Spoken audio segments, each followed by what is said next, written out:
All right, so let me just preface this by saying, yeah, it could be Ramos Dragon Engine. I know, I get that. This deck was really made to be more of a fun deck. It's not trying to win super quick. It's not running like any sort of really counter spells or anything like that. It's for a more casual play group. I'm gonna start rating my decks in terms of their power, so that people have a better understanding. But this one's really designed for a more casual play group. Um, and yeah, so I didn't run Ramos because I just, I didn't really want to. And honestly, Jodah's fun. He's more fun. So we're gonna start off Lightning Greaves. It's pretty straightforward protection for Jodah, as well as some of the other threats in the deck. Make some hasty boys. Eladamri's Call, Creature Tutor. I'm pretty tutor light in this deck because it's really more about not being wild per se, but like it's definitely more about having fun than consistency. It's a 5-color deck. So it's not being super optimized, hyper optimized, whatever you want to say. Idyllic Tutor. This one was pretty necessary because we do run important enchantments. Diabolic Tutor because I straight up didn't feel like prying demonics and vamps out of other better decks. And then top because we had a spare top laying around. Being able to manipulate the top 3 cards of the library is very important in this deck because I run cards with Cascade. So yeah, Phyrexian Arena, it's passive card draw and it's an enchantment. So I'm running like a mild Enchantress sub theme in the deck, mostly as a draw engine, as well as a little bit of protection here and there. I think it's necessary. Not that Enchantress is necessary, but having some sort of draw engine in general is important. I just decided to go with the Enchantress package. You could probably get some artifact stuff in there. You could do creature based or spell based, I guess. Spells, like instant sorcery is probably the next best option. A bunch of wheels or something. But yeah, so I just went with the Enchantresses. Obviously, I didn't actually remember to put Argothian in here. She's in one of the Enchantress decks I have, so it is what it is. Ghostly Prison, you need that. I'm probably going to add Propaganda as well. Right now it's just Prison and Sphere of Safety. And then we have City of Solitude. City of Solitude is really important. I used to run Grand Abolisher in here as well. I ended up taking him out just because I was toning the deck down a bit. But you need to have at least one thing in here to stop opponents from playing spells on your turn, unless you really would just want to get just murked. All right, Abundant Growth. This is pretty interchangeable. You could also run, I want to say Fertile Ground. I'm sorry, not Fertile Ground. Okay, fine. You could run Fertile Ground. Utopia Sprawl. The point is just, you want to have a few enchantment lands in here that allow your lands to tap for different color mana. Rites of Flourishing. This one's a double-edged sword. You just kind of want to feel out the group you're in. If you think you can get away with playing this and not lose the game because of it, go for it. Otherwise, I would hold this in your hand and use it for I don't even know what. Dryad. So I say this in every video. If your deck has green in it, you should have this card in it. If your deck doesn't have green in it, consider splashing green for this card. It's literally Exploration and is it Prismatic Omen? I think it's Prismatic Omen.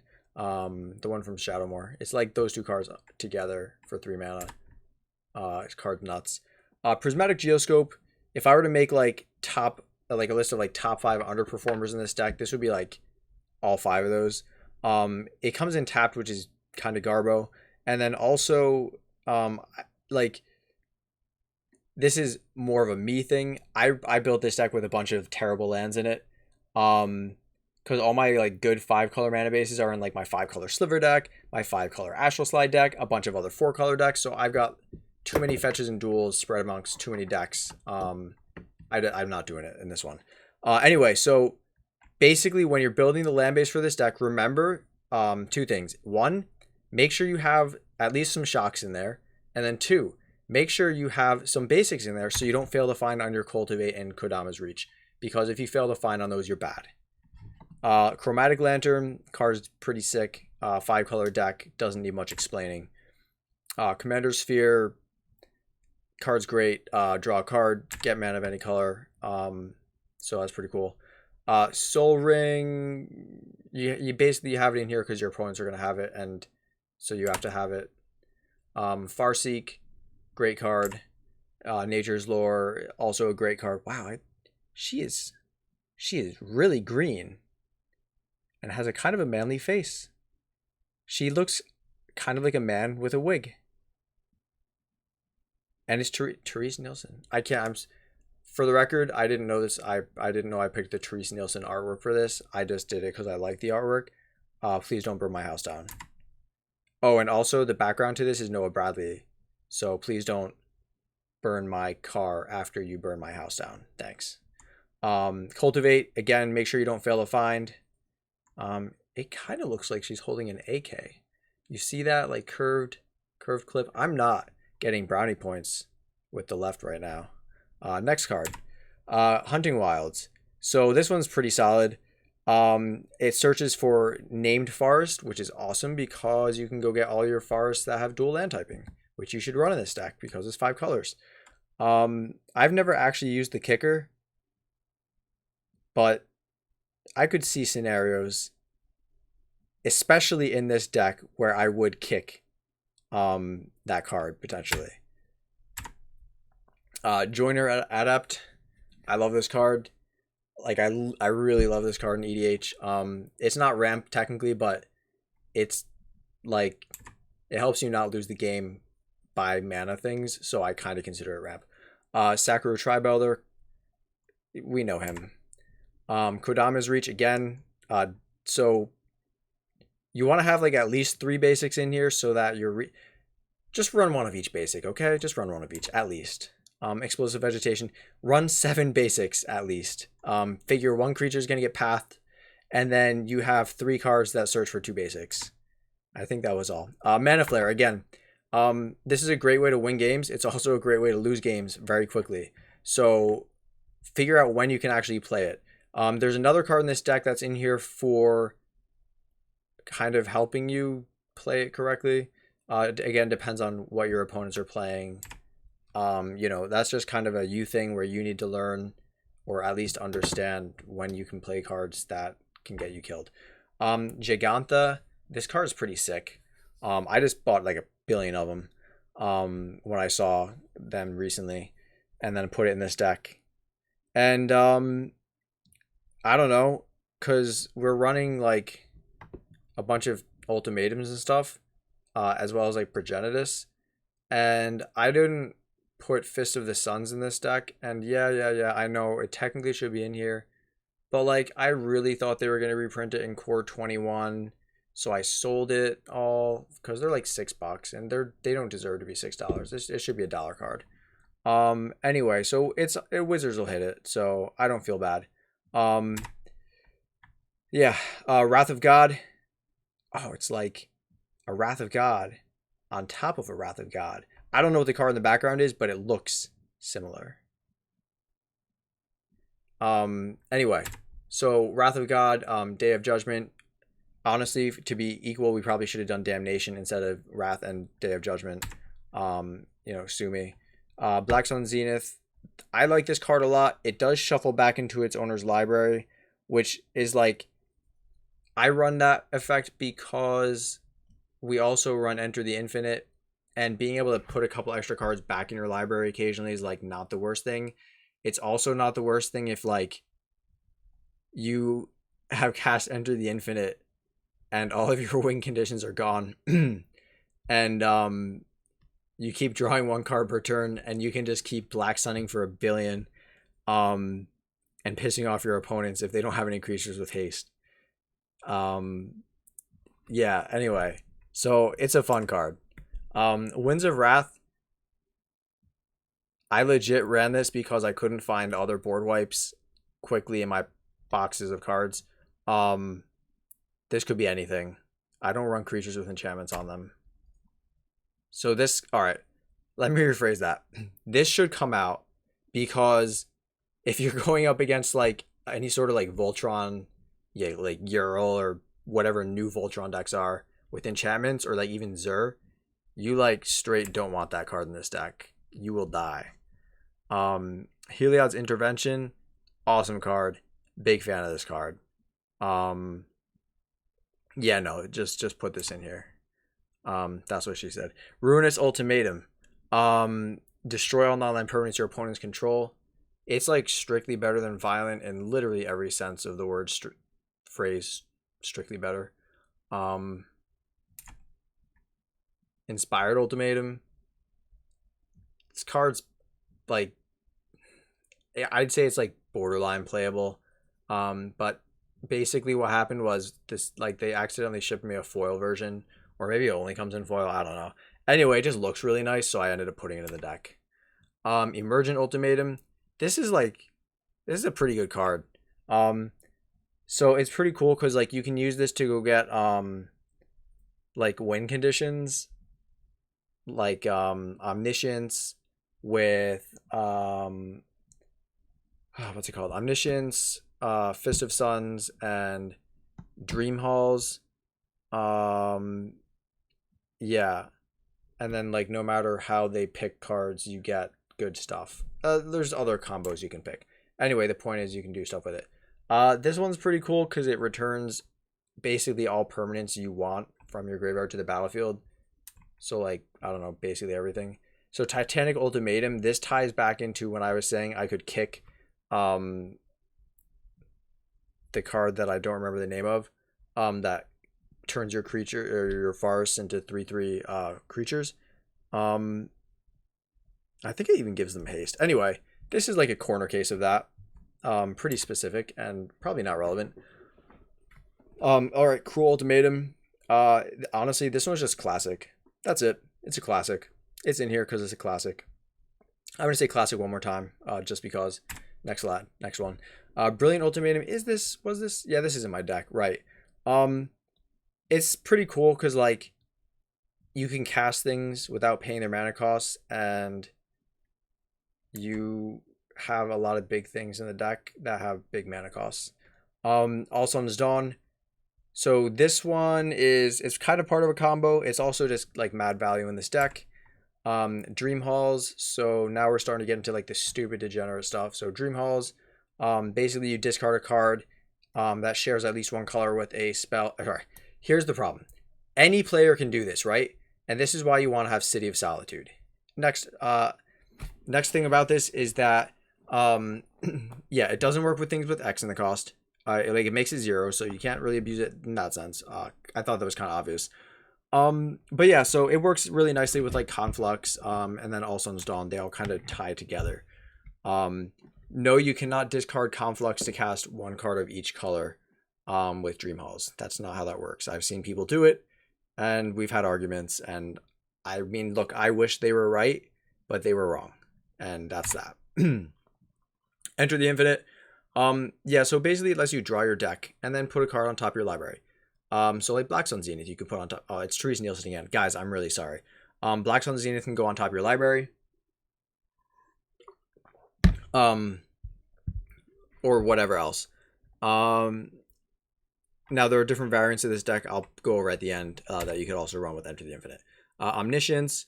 So this card, look, to be perfectly honest, I hate the card. Like, I hate everything this card kind of stands for, mostly because it gets abused in a lot of decks.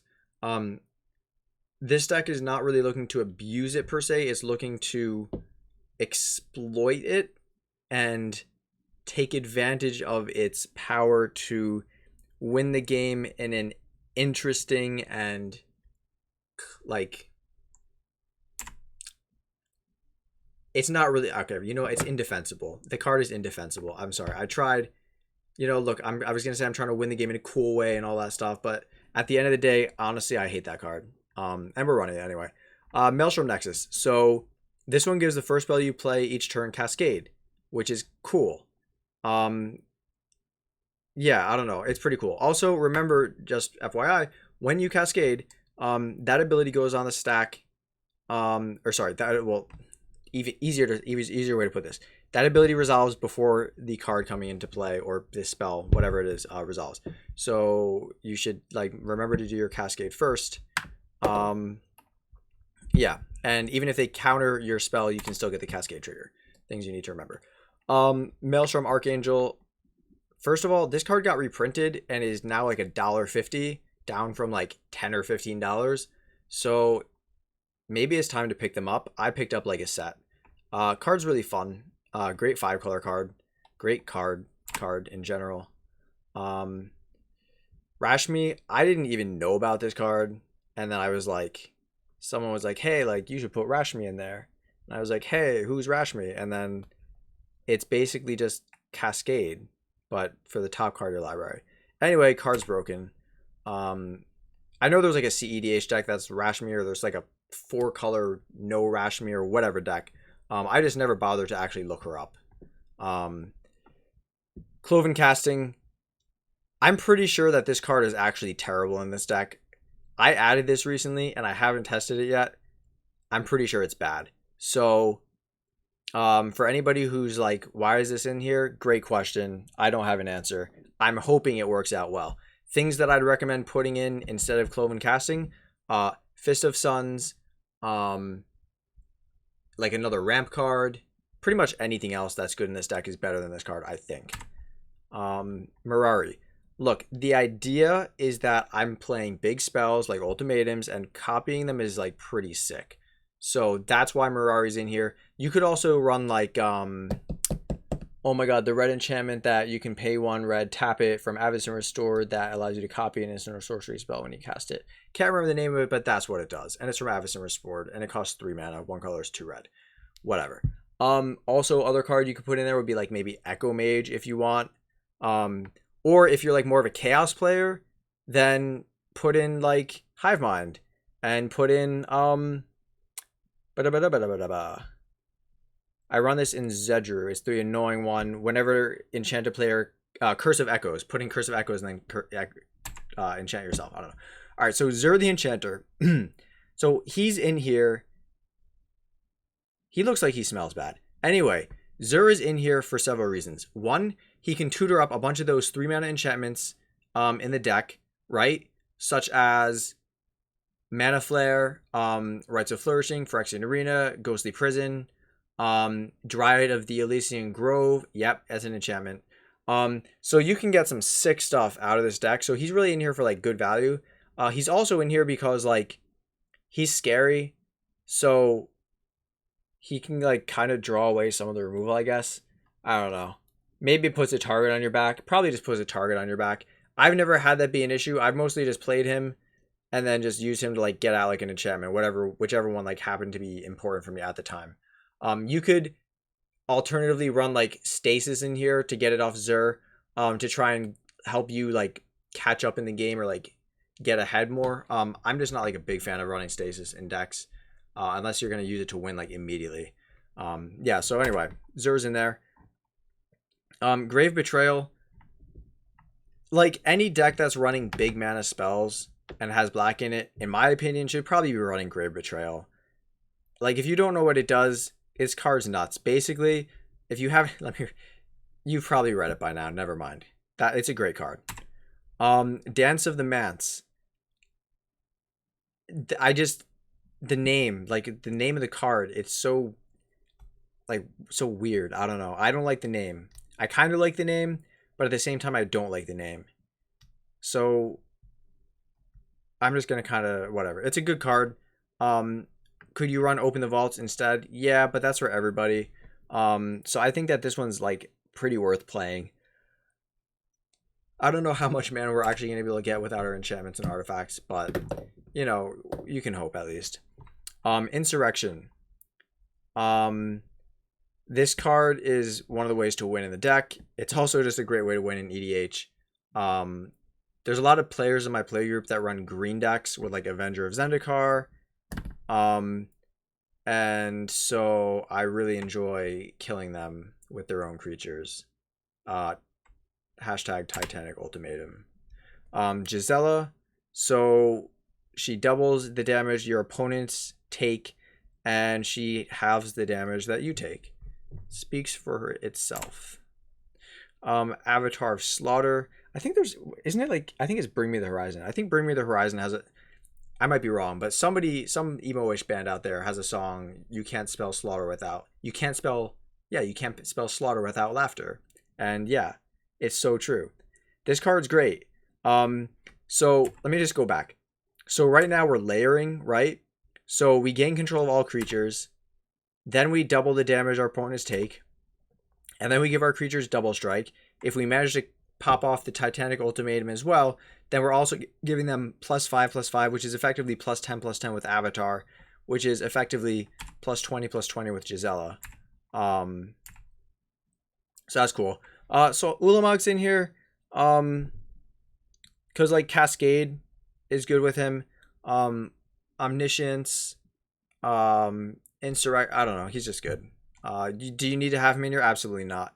Also, there's this one dude in our playgroup who plays Mill, and like it's pretty legit Mill, honestly. Like he's managed to mill out everybody many times. He combos Eater of the Dead with Phoenix and something else. I don't know, whatever. It's annoying. It's super annoying. Kozilek is in here as well. Make sure you don't cast him with Omniscience after you enter the Infinite and put one card on top of your library, because then you lose the game. Which, of course, you can remedy by just running Lab Maniac and such in the deck. I don't run those because, again, I'm not about that. Alright. So you could run Progenitus instead of Phage. I just run Phage because she's like more OG, makes people saltier. And then there's that like whole danger element of her with Cascade. I mean, you can choose not to cast her, but still, like, it's there, right? So, and like sometimes I loan my decks to other players, and I love watching them lose by making stupid mistakes. And one of the stupid mistakes I'd like watching them lose with would be cascading Phage. Anyway, she's like a pretty classy way to win. So basically, after you Insurrection, your opponents will have no creatures, most likely. They're probably going to have a Maze of it or something. So it's not like super effective. That's why Progenitus is technically a better win con. So I don't know, but she's more fun. Alright, so Dreamhall's Conflux and All Sun's Dawn. We kind of already went over this. One thing to remember is that All Sun's Dawn will exile itself after it resolves. Now, what's it called? Oh, sorry. You could use like Rift Sweeper to get it back shuffled into your library. So if you are post Enter the Infinite, then you could do that and get the Rift Sweeper to put it back on top. And then you could like top swap to draw it and cast it another time. Like there's different ways you'll be able to recur it a few times. I don't have Rift Sweeper in this deck because I don't plan to recur it. But if you find yourself needing to recur it, just in general, Rift Sweeper is a good option. Here we go with that layer again of like creatures and ways to win. So Phage obviously doesn't need to have crazy power and toughness. It's really just about Insurrection and Phage in this case. These cards are stacked alternatively because Progenitus. So if we have Progenitus instead of Phage in here, it's just showing that Progenitus would get Double Strike, which puts it up to 20 damage, and then Gisela doubles it again, which gets it up to 40 damage. So you're guaranteed lethal against one player. If you're multiplayer, then I'd recommend a different strategy, which is this one instead, which also does not work with Progenitus. First, Saskia is a great way to kill multiple players, or kill two players at once. Basically, when she enters the battlefield, you choose a player, and then whenever creature you control deals combat damage to a player, it also deals that much damage to the chosen player. You can use it to double damage against one opponent, or you can use it to split damage between two opponents. Not split, but duplicate damage between two opponents. So that's pretty solid. Like we said, Labman is already another alternate win condition. But then with Phage, if you want to get like really janky, and I totally recommend it, I'm probably going to do it with this deck anyway. Just start dumping some clone effects into the deck. Yeah, just do that. But here's the thing. So let's go back to Phage, right? So it says when Phage comes into play, if you didn't play it from your hand, you lose the game. So just remember, if you have Phage out, don't like cascade into a clone and then use it to clone Phage, because you'll lose the game. Okay? Yeah. So just don't do something stupid like that. I'm sure someone's going to do that borrowing the deck. And that's funny. Hell, I might even do it myself if I'm tired enough. Anyway, yeah, so just dump a bunch of like clone effects into the deck. And yeah, so then you have a bunch of phages and can just start attacking all your opponents with them after you insurrectioned. It's like, it makes people mad salty. It's a really good way to make people really, really salty. So yeah, I definitely recommend it. Anyway, that's really okay. Yeah, that's the end. So these cards are not in the deck, right? Clone, Shapeshifter, Saskia, Labman, Rift Sweeper. Those are not in the deck. Those are just like some options you can do and different strategies. It's a pretty fun deck overall. The thing with 5 colors, there are so many variants you can do. So yeah, like look, this isn't super optimized. I get that there's other things you can do better. Blah blah blah blah blah. Again, this deck is really made to be more casual. From the mana base all the way, up to the win conditions. I mean, this is not a simple win condition. A lot of stuff can go wrong, especially if you don't have City of Solitude out. So just kind of keep that in mind. Anyway, fun deck. Hope people like it. I might post a deck list, but I don't know. If enough people ask for it, I guess. Anyway, good luck.